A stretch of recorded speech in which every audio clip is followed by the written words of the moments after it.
Gandhi.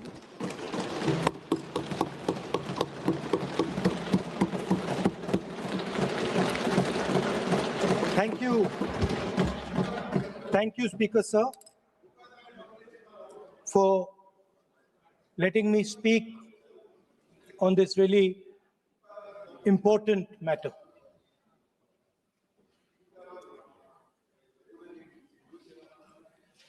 Speaker, sir, have you ever wondered why Mahatma Gandhi laid such emphasis on khadi? Why was it that he framed the entire Indian freedom struggle around the concept of khadi? And why is it that he only wore khadi? Because khadi is not just a cloth. Khadi is the expression of the people of India. It is the imagination, it is the sentiment, it is the productive force of the people of Aaj Pehnaun Khadi. It is the expression of the people of India. Speaker, sir, whichever state you go to, you will find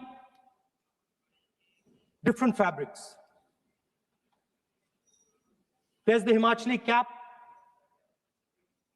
Assamese gamcha, Banarsi sari, Kanchipuram sari, Naga jacket, and you will find that all these fabrics represent the people. When the people of Assam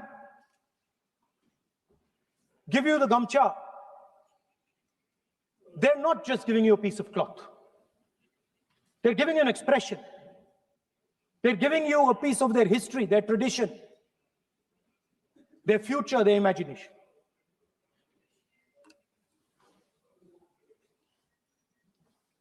It's the same when the Nagas wear their jacket. When they come and see us, they make us wear the jacket because they want us to be embraced by the fabric. But Speaker, sir, these fabrics are beautiful. But if you look slightly deeper and you look closely at the fabric, you will find that each one of them has thousands of little threads embracing each other. A Kanchipuram sari might have a golden thread, but the golden thread means nothing without the green thread or the yellow thread near it. The other thing to notice about the sari or any other fabric is that all the threads are equal. No one thread is superior to another thread. They all come together. The threads cannot protect you. The threads cannot keep you warm. But when they come together as a fabric, they can keep you warm, they can protect you, they can express what you have in the heart. Speaker, sir, in the same way, our nation is also a fabric. It's a fabric made up of 1.4 billion people, and the fabric is woven together by the vote. Let me repeat it. It is a fabric of 1.5 billion people, and it is woven together by the vote. Everything that we see, in fact, this house where I'm standing today, the Lok Sabha, Rajya Sabha, Vidhan Sabhas across the country, panchayats across the country, none of them would exist if the vote did not exist. We talk with great pride about HAL, BHEL, ONGC, Tejas, Chandrayaan. We have a list of things we say. Not one of those would exist without the vote.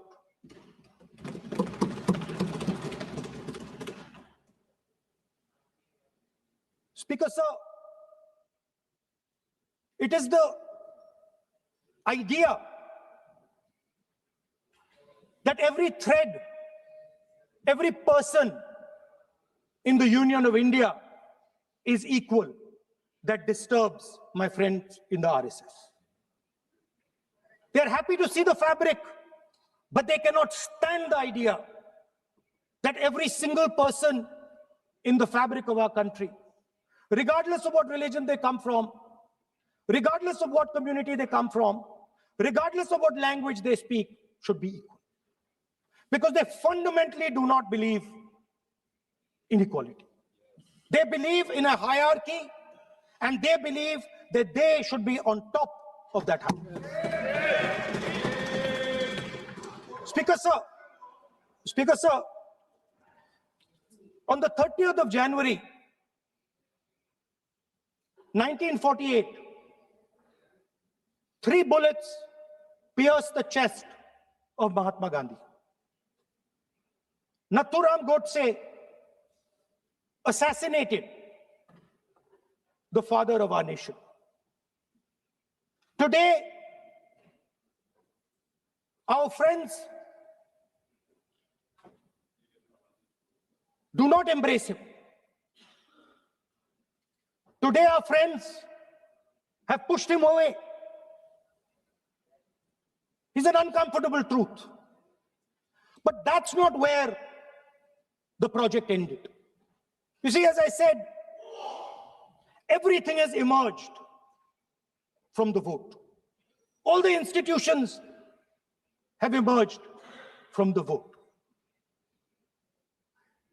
So it's obvious that the RSS has to capture all the institutions that have emerged from the vote. So the project, after Gandhiji's assassination, the next step of the project was the wholesale capture of India's institutional framework.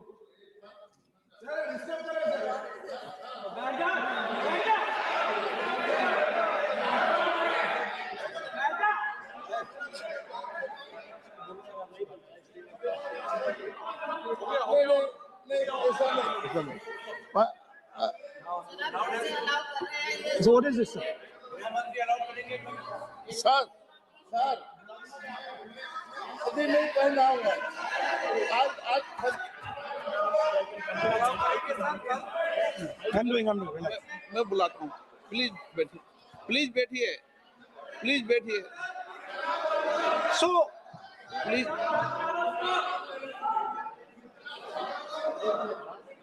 sir, आप बोले पर हाथ मत जोड़े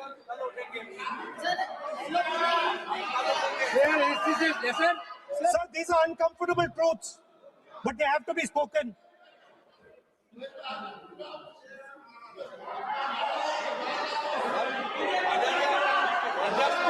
कितना खादी पैसे थे थोड़ा बता दे So these are uncomfortable truths, but they have to be spoken.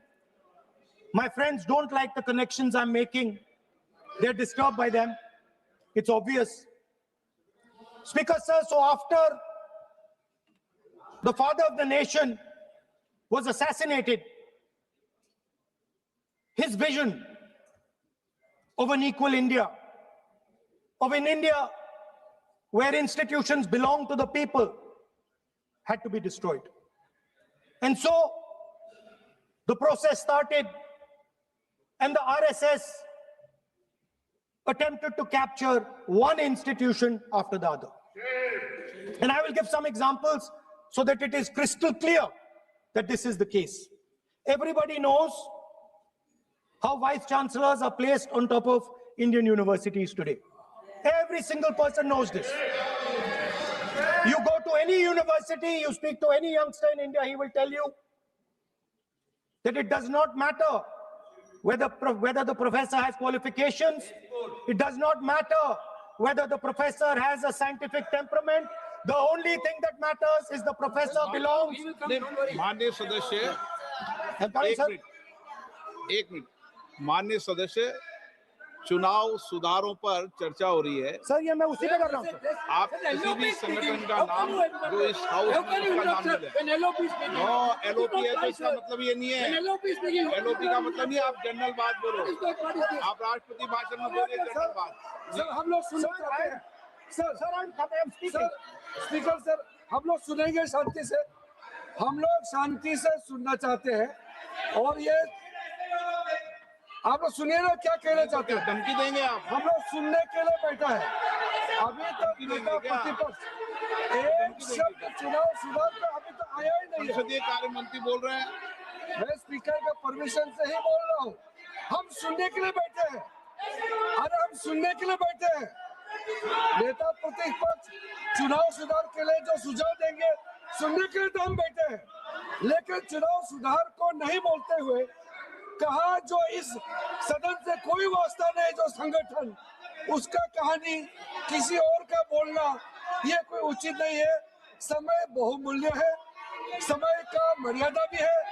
सबका सब यहाँ सुनने के लिए बैठे हैं और ये समय बहुत कीमती है, इसलिए हर एक पल अच्छा शब्दों का कोई अच्छा ज्ञान दे, सुझाव दे, सुनने के लिए हम लोग बैठे हैं।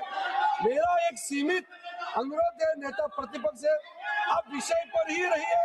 हम लोग सब बैठे हैं, गृह मंत्री जी भी सुनने के लिए बैठे हैं, लेकिन आप विषय को नहीं बोलेंगे तो जो विषय तय किया गया है उसे क्या मतलब है। अगर चुनाव सुधार पर ही नहीं बोलेंगे तो फिर इतना समय सबका क्यों बर्बाद करना चाहते हैं नेता प्रतिपक्ष।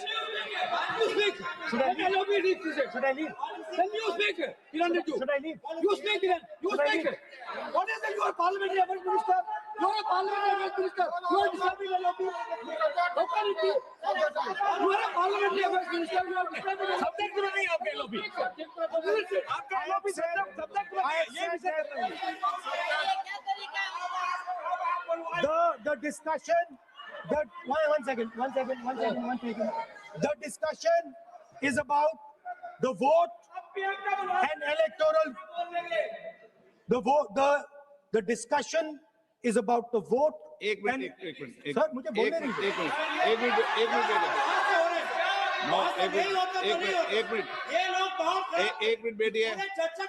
बैठिए।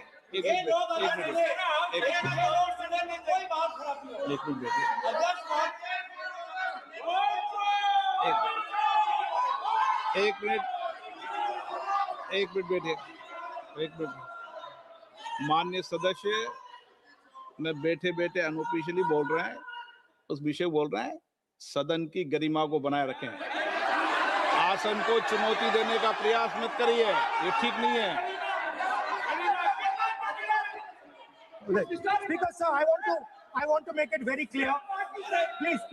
Please. Speaker sir, I want to make it very clear. The discussion is about votes. The discussion is about the stealing of votes. The discussion is about the SIR, and I am framing my discussion about votes. Yes. And what is happening here is patently unfair. I am not being allowed to speak. I am being disturbed, and I put my protest here. I have done absolutely nothing wrong. I am talking about the subject. In order to capture the vote, you have to capture institutions. I am saying that institutions of India are captured, and I will come to the point, which is Election Commission is captured.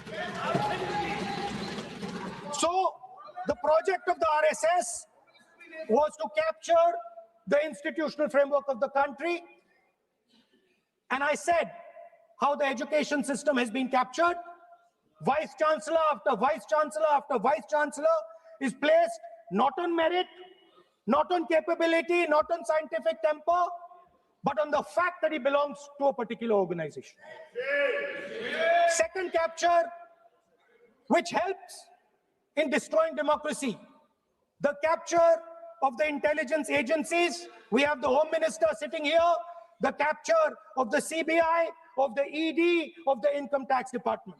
And the systematic placement of bureaucrats who favor their ideology and attack the opposition and anybody who chooses to oppose the RSS. That is the second institutional capture. And the third there are many more. I can go on. And the third institutional capture. What is this?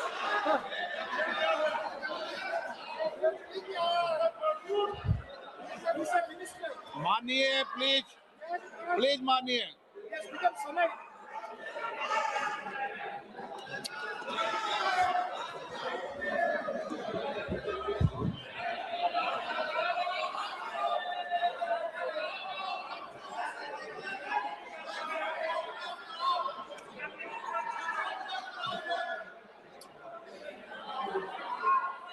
And the third capture of the institution that directly controls the election system of our country, the Election Commission.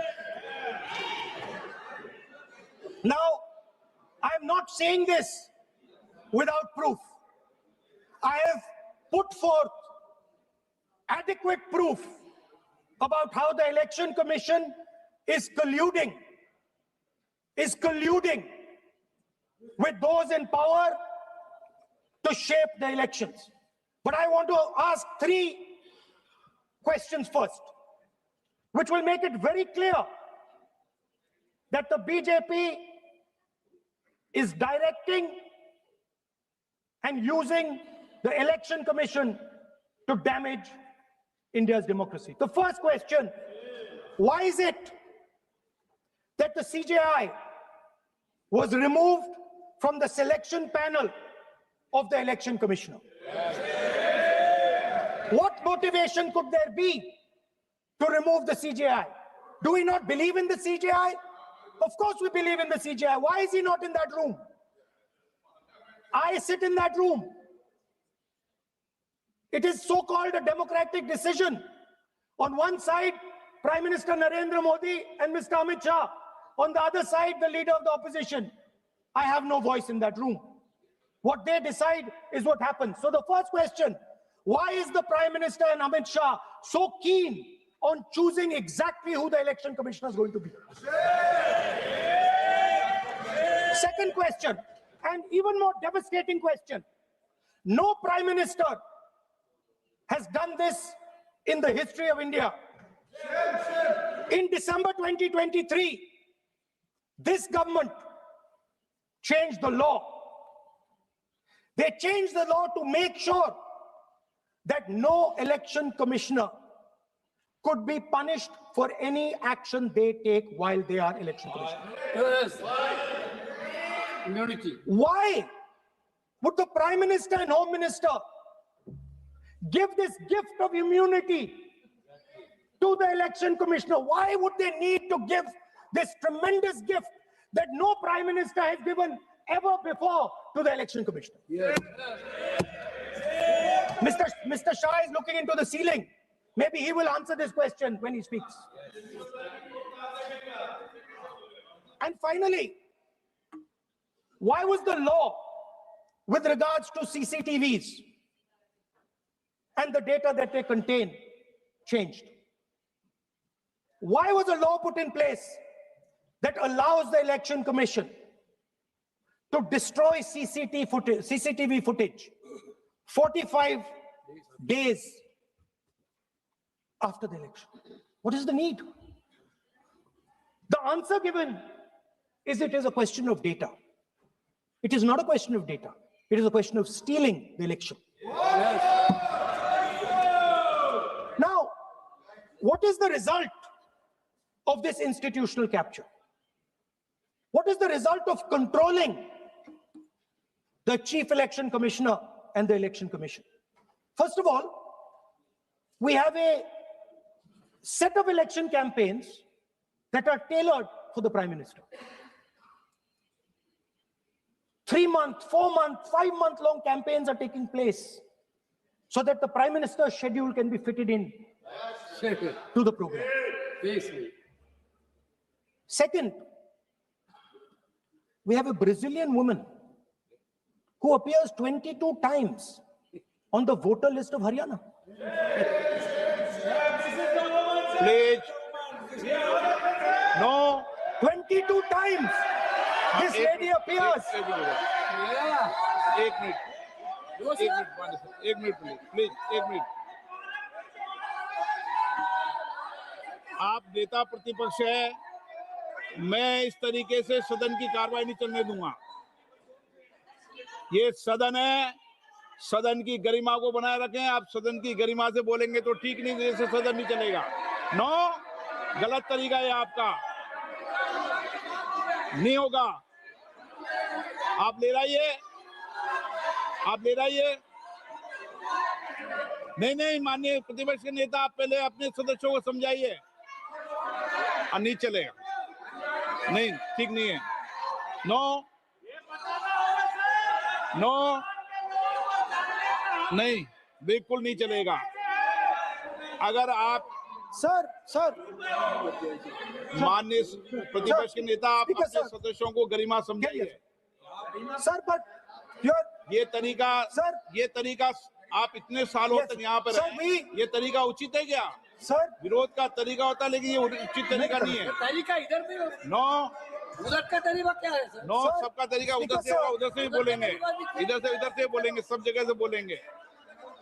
Speaker sir, I don't agree with the showing of photographs here, but it is a reflection of our democratic structure. This is what is happening in our democracy, that you're not allowing us to show. This Brazilian woman has appeared 22 times on the voter list in Haryana. And not only that, there is one woman whose name has appeared 200 times, more than 200 times in one booth in Haryana. And it is very clear, and I have proven without doubt, that the election of Haryana was stolen and the theft was ensured by the Election Commission of India. I've said it again and again and again. Now, nowhere has the Election Commission answered my questions. The Election Commission has not told me why this lady's picture has appeared on the polling list. They have not told me why lakhs and lakhs of duplicate voters are existing. They have not told me why a BJP leader is coming from Uttar Pradesh to vote in Haryana. These are straightforward questions. And there is clear proof which I have put in front of the country. Right? But the Election Commission has no answer to these questions. And that is the result of the complete capture of the Election Commission by the people across the aisle. By the way, you're talking about Bihar. Let me say something about SIR in Bihar. Why is it that after the SIR in Bihar, 1.2 lakh duplicate photos are existing in Bihar, in the voting list? If you've cleaned up the voting list, why are there 1.2 lakh duplicates in Bihar? And we've not just proven this about Haryana. We have proven this in Karnataka, we have proven this in Maharashtra, and I'm absolutely certain this is how you're winning elections in Madhya Pradesh, in Uttar Pradesh, in Bihar, across the country. Now, so what I'm putting on the table is, it is very clear that you've captured the institution. I've shown the mechanism of that capture. I'm also showing you how the Election Commission is doing things that are completely out of line. I'm not getting any answers. Right? So now let us come to how, when we're talking about electoral reform. Electoral reform is very simple. The point is, nobody wants to do it. The government doesn't want to do it. What does electoral reform require? What we've been saying. Number one, give machine-readable voter lists to all political parties 1 month before the election. That's the first step. The second step is take back the law that allows the destruction of CCTV footage. Very simple, not difficult. While you're doing that, also tell us what is the architecture of the EVM. Give us access to the EVM. Let our experts go and see what is inside the EVM. Till today, we have not had access to the EVM. We are not shown the architecture of the EVM. We're not physically allowed to go and see an EVM. Give us the architecture. Give us access to the EVM. And finally, please change the law that allows the election commissioner to get away with whatever he wants to do. That's all the electoral reforms you need. And I want to assure the election commissioner that they might be under the impression that this law lets them get away with it. Let me remind them, don't worry, we are going to change the law and we are going to change it retroactively and we are going to come and find you. Right? So this is the situation that the country is faced with. You know, everybody says to us, India is the biggest democracy. Actually, I was thinking today, we're not just the biggest democracy, we're the greatest democracy. And I'm not saying it just like that. I'm saying it, America calls itself the oldest democracy. But the democracy that weaves together the largest number of people, the largest diversity of people, the largest number of languages, the largest number of states is this. And so our most powerful asset, the thing that stitches together the entire concept of modern India, stitches together the fabric of modern India, brings people together, allows them to build this great nation, is being attacked by these people. They're destroying it. You know they're destroying it. I know they're destroying it, and they know they're destroying it. And I'd like to conclude by saying that the biggest anti-national act you can do is vote chori. There is no bigger anti-national act that you can do than vote chori. Because when you destroy the vote, you destroy the fabric of this country. You destroy modern India, you destroy the idea of India.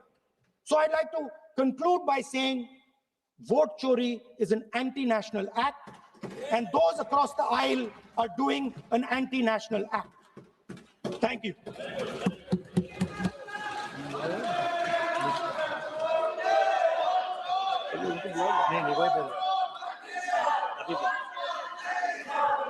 Nishikant Dubey.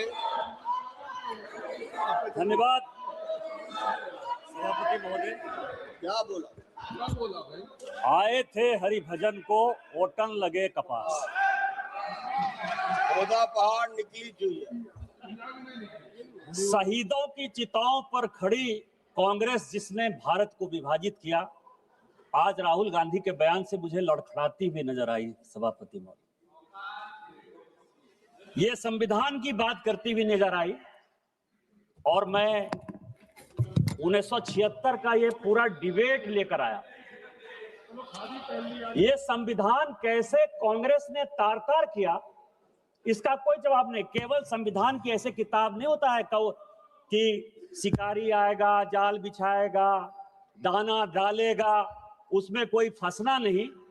उसी तरह से सभी जो है फंस गए चिड़िया। ये संविधान का किताब जो है राहुल गांधी और उनकी पार्टी के लिए केवल एक उसी प्रकार की कहावत है सभापति महोदय। आप ये समझें, ये 76 में स्वर्ण सिंह की कमेटी बनी 1975 में। उन्होंने सारे इंस्टीट्यूशन को खत्म कर दिया अध्यक्ष महोदय, जिसके लिए आज फिर से लगे हुए हैं। इस संविधान में 121 बार राष्ट्रपति का जिक्र है। इस संविधान में 121 बार राष्ट्रपति महोदय का जिक्र है। आपको आश्चर्य होगा कि एक संशोधन के माध्यम से राष्ट्रपति के सारे अधिकार को कांग्रेस ने खत्म कर दिया। राष्ट्रपति रबर स्टैंप हो गया। राष्ट्रपति जो कैबिनेट कह कर देगी उस पर मोहर मारना उसका अंतिम लक्ष्य हो गया। राष्ट्रपति का इंस्टीट्यूशन खत्म हो गया। इंदिरा गांधी ने इसी वोट चोरी करके जब रायबरेली का चुनाव जीता और जब फैसला हुआ कोर्ट का, तो ऐसा सिचुएशन इस व्यक्ति ने पैदा किया, इस पार्टी ने पैदा किया कि आपको आश्चर्य होगा कि 3 जज को बाईपास करके एक ऐसे चीफ जस्टिस को बना दिया जो 8.5 साल तक इसका मुख्य न्यायाधीश रहा। प्रेस की पूरी स्वतंत्रता खत्म हो गई। इंडियन एक्सप्रेस के एडिटर रामनाथ गोयनका से लेकर सारे लोग जो कुछ को कहते थे, और ये केवल इस संविधान संशोधन में हुआ। आज वो इंस्टीट्यूशन की बात करते थे, यूपीएससी जैसी संस्था, और ये पूरे सदन को जानने वाली बात है, यूपीएससी जैसी संस्था जो आईएएस और आईपीएस और ऑल इंडिया सर्विसेज को पैदा करती है। कांग्रेस का एक कार्यकर्ता बटुक सिंह 10 साल तक यूपीएससी का चेयरमैन रहा। ये यूपीएससी की हालत कर दी इन्होंने। ये चुनाव आयोग की बात करते हैं। इस देश का पहला चुनाव कमिश्नर सुकुमार सेन, जब वो रिटायर होते हैं तो उसको सूडान का ये राज्यपाल बना देते हैं।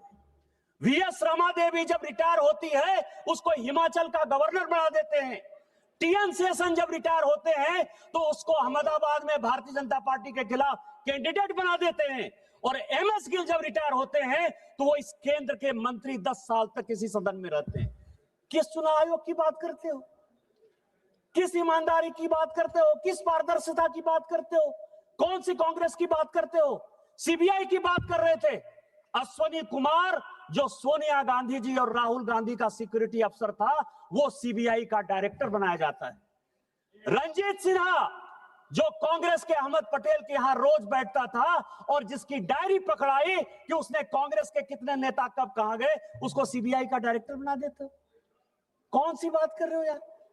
सीबीआई का यही हाल, आईबी का यही हाल। एमके नारायण को जो है ढोते रहे, कभी गवर्नर बना दिए, केवल कभी नेशनल सिक्योरिटी एडवाइजर बना दिए। किस तरह की बात करते हो? हाँ, हम आरएसएस के हैं, हम आरएसएस के हैं। मुझे गर्व है कि हम आरएसएस के हैं, और आरएसएस के इसीलिए हैं कि ऋण है शरीरों में, ऋण है शहीदों का, मगर कैसे चुकाएंगे? ऋण है शहीदों का मगर कैसे चुकाएंगे? लहू की जब तक बूंद है तब तक तिरंगा लहराएंगे। यही आरएसएस का मापदंड है और यही हमारा विषय है। अध्यक्ष महोदय, वोट चोरी और एसआईआर, ये पूरा डॉक्यूमेंट जो है राहुल गांधी के लिए ही लेके आया। ये 1980 का, अध्यक्ष महोदय, ये 1980 का कांग्रेस का, ये क्या करना चाहते हैं ये देश को जानने वाला विषय है सर। और मैं सबसे पहले ये बताऊंगा, ये 1980 का जवाब है पी शिवशंकर का, कांग्रेस के मंत्री थे। इंद्रजीत गुप्ता जो है उन्होंने प्रश्न पूछा, और ये कॉन्स्टिट्यूएंसी वाइज बिहार का ही चुनाव, चूंकि अभी डॉक्टर संजय जायसवाल बोल रहे थे, बिहार के काफी लोग बोले कि एसआईआर के बाद हम बड़े बहुमत से जीत कर आए हैं। आपको आश्चर्य होगा सर कि 324 की विधानसभा थी, 324 की पूरे लिस्ट के साथ है, मैंने नहीं दिया, वो